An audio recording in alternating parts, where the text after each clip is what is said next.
घरोघरी मातीच्या चुली प्रेक्षकांनो मालिकेचा जबरदस्त ट्रॅक आता आपल्या समोर आलेला आहे.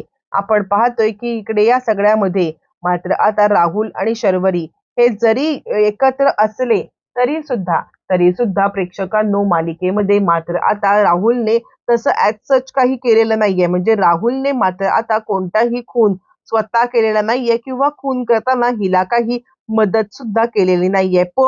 पण या सगळ्यामध्ये मात्र आता दोन्ही खून केलेले आहेत ते म्हणजे शर्वरीनेच हा सगळा प्रकार केलेला आहे आणि राहुल राहुल या सगळ्यामध्ये आय विटनेस असताना सुद्धा गप्प बसलाय ही त्याची सगळ्यात मोठी आणि सगळ्यात आता चूक आहे. पण ज्या वेळेला मात्र आता इकडे शर्वरीवरती हा सगळा ब्लेम येतोय आणि त्याच वेळेला शर्वरी मात्र आता राहुलला अडकवण्याचा प्रयत्न करते. मग मात्र आता ज्याप्रमाणे इकडे म्हणजे कोणीही कुणावरचं ब्लेम घ्यायला तयार नाहीये किंवा शरूसाठी स्वतः आता राहुल सुद्धा जेलमध्ये जायला तयार नाहीये. म्हणूनच जानकी आणि आता ऐश्वर्या त्याचबरोबर अवंतिका यांनी ट्रॅप रचत राहुललाच या सगळ्यामध्ये अडकवत त्याच्याच तोंडून शर्वरीचे सगळे गुन्हे कबूल करून घेतलेले आहेत. हो प्रेक्षकांनो, पण आता राहुलने नक्की सगळे गुन्हे कबूल करण्यामागे काय महत्वाचं कारण ठरलंय? जानकी, ऐश्वर्या आणि अवंतिका यांनी काय ट्रॅप रचलाय आणि सुमित्राच्या समोर आता राहुलने कबूल केलंय कशा पद्धतीने शर्वरीने नानांना सुद्धा मारलंय आणि शर्वरीनेच मात्र आता विक्रांतला सेल्फ डिफेन्स नाही तर आता मुद्दामहून मारले. हे सगळं सगळं ज्या वेळेला मात्र आता राहुल सांगतोय त्यावेळेला त्याच्यावरती विश्वास ठेवण्या व्यतिरिक्त कोणताही पर्याय कोणाकडे उरलेला नाहीये. कारण कारण आता जे काही राहुल सांगतोय ते सगळं पुराव्यासकट आहे. नक्की काय घडलंय, राहुलने का व्यक्त झालाय, सविस्तर आपण आता पाहिले की दुसऱ्या दिवशी मात्र आता सगळेच जण गेलेले आहेत देवदर्शनाला. पण आपण पाहिलं की ऐश्वर्याने सांगितलंय की माझी तब्येत बरी नाहीये आणि याच कारणासाठी मी आता देवदर्शनाला येऊ शकत नाहीये आणि हेच कारण आता योग्य ठरलेलं आहे आणि सगळ्यांना ते कारण पटलेलं सुद्धा आहे. कारण काही झालं तरी सुद्धा ऐश्वर्याची काल सुद्धा तब्येत बरी नव्हती आणि ही गोष्ट मात्र आता सगळ्यांना समजलेली आहे. बरं, त्याच वेळेला मात्र आता ऐश्वर्या इकडे सांगायला लागते की माझ्यासोबत जानकी वहिनींनी सुद्धा आता थांबावं. जानकी ऐश्वर्या सगळं सोबत असताना आपण पाहिलंय की मोबाईल तर सापडलेला आहे.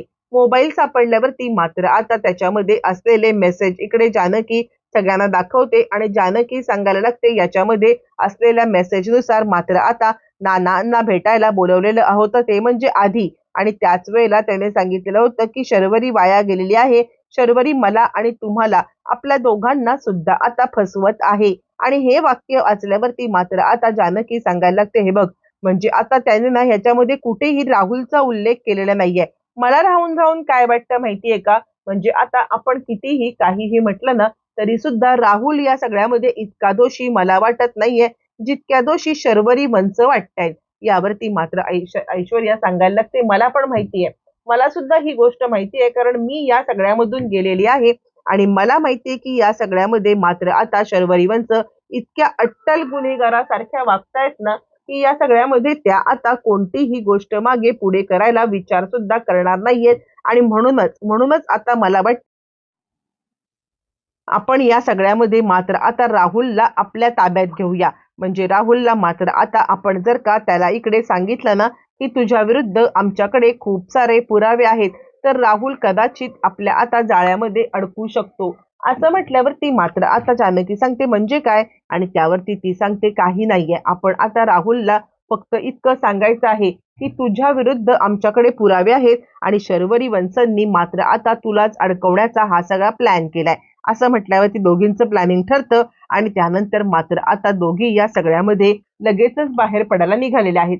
पण ज्या वेळेला या दोघी जणी मात्र आता बाहेर पडतात तेव्हा आपण पाहतो की आता इकडे शर्वरीला साधारणपणे डाऊट आला की आपण देवदर्शनाला चाललोय आणि कुणीच आता या सगळ्यामध्ये आपल्यासोबत ह्या दोघी येत नाहीयेत म्हणजे यांचं काहीतरी नाटक आहे. ही गोष्ट ज्या वेळेला मात्र आता तिला समजले आणि त्याच वेळेला मात्र शर्वरी परत आल्यावरती मात्र आता शर्वरी इकडे सांगायला लागते वहिनी काय चाललंय, म्हणजे आता तुम्ही इकडे काय करताय?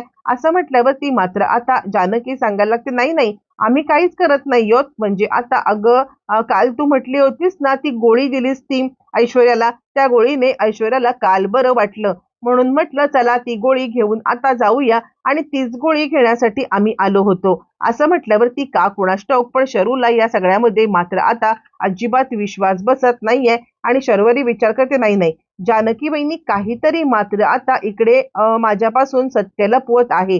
आणि त्यानंतर ती सांगायला लागते वहिनी अगं खरंच ना. यावरती ती म्हणते शरुवंश पण तुम्ही परत कशा काय आलात आणि आता आई वगैरे कुठे आहेत. असं म्हटल्यावर ती शर्वरी थोडीफार तरी आता गडबडलेली आहे आणि शर्वरी या सगळ्यामध्ये सांगते आई ना अगं येते आई मला आता माझ्या काही गोष्टी राहिल्या होत्या त्या मी घ्यायला आले. असं म्हटल्यावर ती मात्र आता जानकी सांगते जा तुम्ही रूम मध्ये आणि तुमच्या काय राहिल्यात त्या आता गोष्टी घेऊन या. बरं हे सगळं झाल्यावरती आता मात्र शर्वरी रूम मध्ये आल्यावरती ती आता बॅग काढते आणि त्यावेळेला विक्रांत तिला म्हणायला लागलाय काय झालंय काय म्हणजे तुला इतकं पॅनिक व्हायची का गरज पडलेली आहे. आणि त्यावरती ती सांगायला लागते मला यांचं काही खरं वाटत नाहीये. या दोघी जणी का बरं आपल्या रूम मध्ये आल्या होत्या आणि का या रूम मध्ये येऊन आता थांबल्या होत्या ही गोष्ट मला शोधून काढायलाच पाहिजे. आणि त्यावरती तो सांगायला लागतो अगं त्यांनी सांगितलं ना आपल्याला की या सगळ्यामध्ये त्या आल्या होत्या त्या फक्त आता इकडे औषध घ्यायला. काल पण तुला संशय आला होता पण आता तुझा संशय बिनबुडाचा निघाला की नाही. यावरती ती म्हणते असेल काल निघाला असेल पण मला नाही वाटत की आज सुद्धा तसंच आहे म्हणून. असं म्हटल्यावरती ती सांगते विक्रांतचा फोन गायब आहे आणि त्यामुळे मला आता संशय आलाय.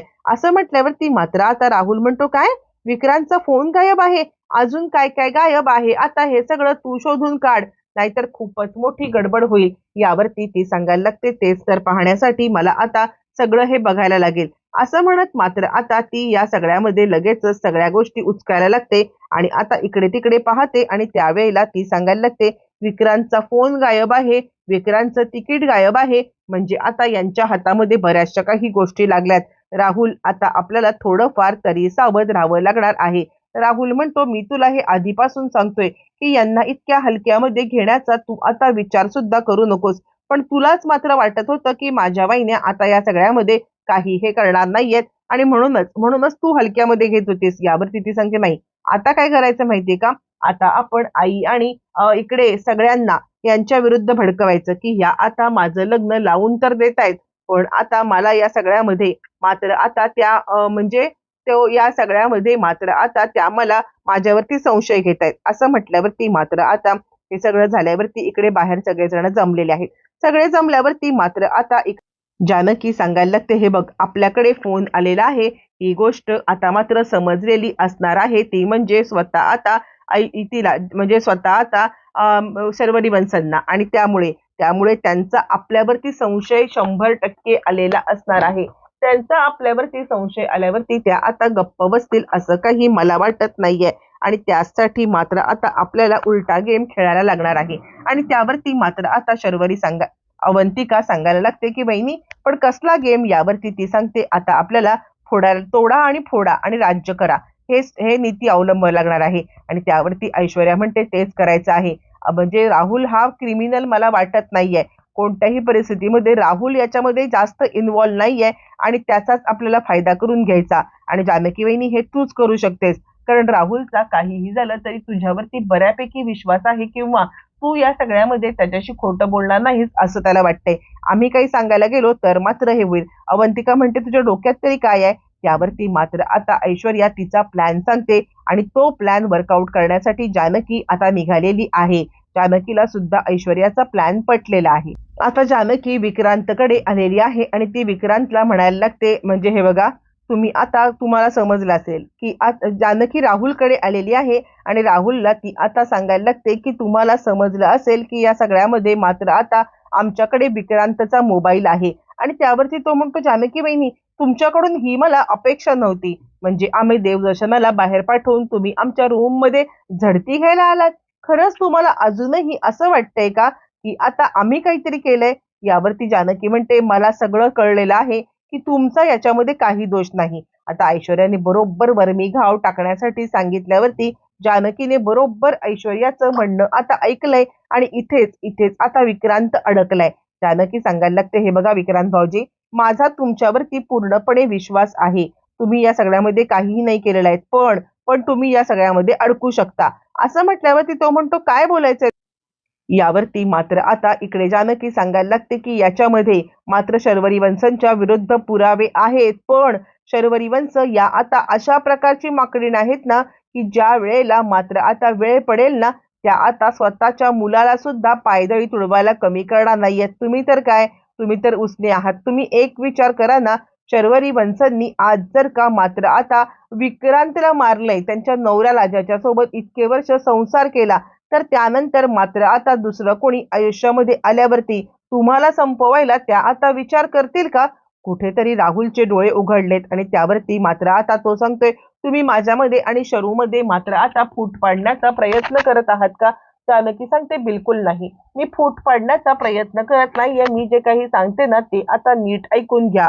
मुळातच या सगळ्यामध्ये शर्वरी वंश तुमच्या विरुद्ध त्यांच्यावरती आल्यावर तुमच्यावर ढकलायला कमी करणार नाहीयेत आणि याचा तुम्हाला मी आता प्रत्यक्ष हे देऊ शकते.